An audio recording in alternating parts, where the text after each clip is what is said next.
What's up, Buck? My God. How you doing, man? How's it How going? you doing? Appreciate it, man. Thank you. How you doing? Great. We're here. Great. So much has happened over the last year, and I think it's really important to just talk about you guys and the relationship. And I'm gonna start with you. Yeah. What was the biggest thing that surprised you after a year learning about Trevor? Yeah, I think it's interesting. You know, when I first met him, I was walking in this door, I think, right? Is this where we had the interview, I think, with Sean? And so, that time getting to know Trevor very quickly, you could just see, like, he just wanted to get better within that conversation. I just want to improve, coach, and I want something that can help me get to that point. For him, I mean, he was reaching out and like building the relationship early on, which meant a lot to me. It wasn't just someone to come in and, change everything and we'll figure it out. He really took me aside and we built our relationship. Reset. Yeah, they got to get a little bit more depth. Hey, okay. I'll go back to the moment like everyone talks about, it went viral, Cincinnati. I don't think you can kind of bounce back from that without having a bond that like, hey, we really respect one another, and so what happens in the moment happens. How'd you feel about that interaction, how you were able to bounce back? We'd already had a few of those by then, so it wasn't really something too new for us. It would just happen in a game. I want to push you to try to be the best version of yourself, and that's on every single throw, a 5-yard throw and a 20-yard comeback, and continuously trying to push that envelope. And when you've got a guy who starts with humility in terms of how he operates, he's not going to back down to hard coaching. Lawrence steps up, Lawrence completes. Oh, he dropped it in, breaks a tackle, touchdown Jacksonville. I know somewhere in the middle of the year, there was this conversation that you guys have, and I think it was right before Arizona game, where you encouraged him to let it rip. From a quarterback, what is it like to have someone say, hey man, just go play and don't worry about the mistakes and those things? You could ask any quarterback, and that's what they would want, is that freedom. Kind of clicked a little bit with me. I'm like, all right, just forget it. Quit trying to be perfect, just go out and play. And I actually had a bunch of turnovers that game. But we had another conversation after the game, and we ended up winning, obviously. It was never ignoring the bad, but it was always trying to focus on the positives and just get better at the things that we need to work on. And so that approach really helped me. Just, make the play that's there, play within yourself, just trust yourself, and it'll all happen the way it's supposed to. How much of your own experience as a quarterback allowed you to kind of get into that mindset where you could free the quarterback to be able to play at a high level? Yeah, I think it helps for sure in terms of knowing what it's like standing back there and some of the decisions that you make that 70,000 others may not truly see. So many quarterbacks, we're so quick to say they can't do it. And so many times it's about timing and circumstances. There's talent in there, and it's just about the right patience and the right, circumstances to make it work. Love you guys. How about our freaking quarterback? 6 total touchdowns.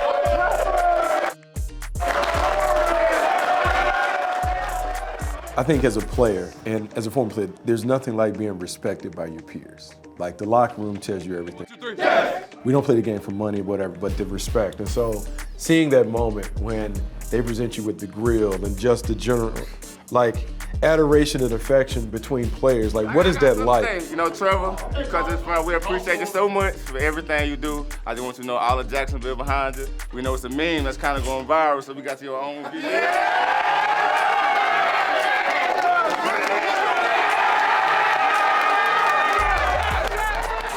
It's funny, the girl stuff's it was a joke, and we had a good time with that.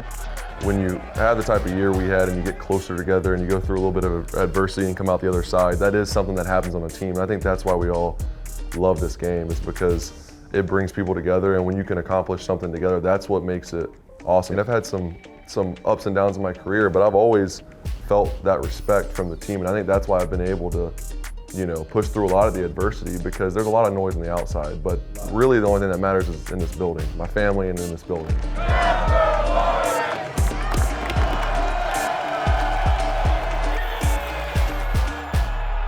The atmosphere, the playoff game at Everbank was tremendous. And we've seen this place when it's rocking and rolling. How important is it for the fans to know that we need them each and every week to show up, to feel it, because there's a different level of energy when it's max capacity. It is. Yeah, it was a phenomenal atmosphere. You look at a few of those games this year that we were able to impact and affect the game as a fan base.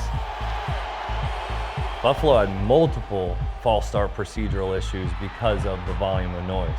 Kansas City had the highest amount of penalties that they had all season against us on Monday Night Football. They're not just playing against us on the grass. It's not the coach's chess match anymore. It's not the players 11 on 11 all the time that's gonna make sure the game is won or lost. It's your home field advantage. Going to Denver this year, we had some problems with that from an operations standpoint in terms of the noise, being able to operate in the huddle. They did an entire segment before the game of Peyton Manning telling how to affect us. So that's crazy. We got to take some of those tools, use them to our advantage, so that we can continue to have an edge on Sundays.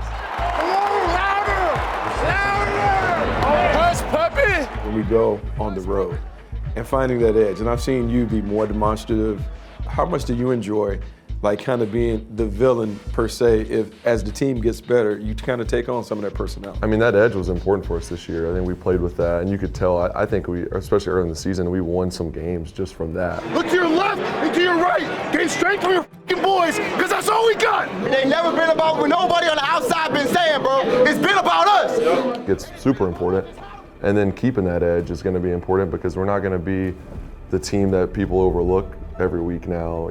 Coming off a good season, you can't always play the underdog card. Eventually you got to find that motivation and that edge somewhere. That's the mindset and mentality going into the next year. Is there were some great things that we were able to accomplish, and what I'm proud of as a coach is your main job as a coach or a teacher is to help the people you're working with, help them become a better version of themselves.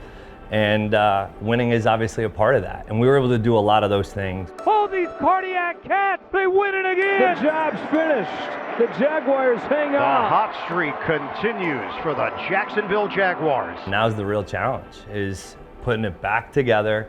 This is gonna be maybe a completely different team. We may get better and not have as many wins. It's going to be a long process in the offseason. You can't just expect to be right back where you left off. You got to put the work in, so you can't take anything for granted. But I do feel a lot of confidence, and I think what we're doing here and what coaches started to build here is sustainable, and what we're doing offensively. And I'm really excited just to keep growing, have another year. But like I said, we got to get right back to work and go earn it again, and obviously correct some things where why we fell a little bit short at the end of the season. Well, look, man, this is great. So excited about next year and what's to come. Really excited to sit down with both of you guys because y'all are rock stars. So thanks for coming out. Cool. Appreciate it, bro. Thank you very much, man.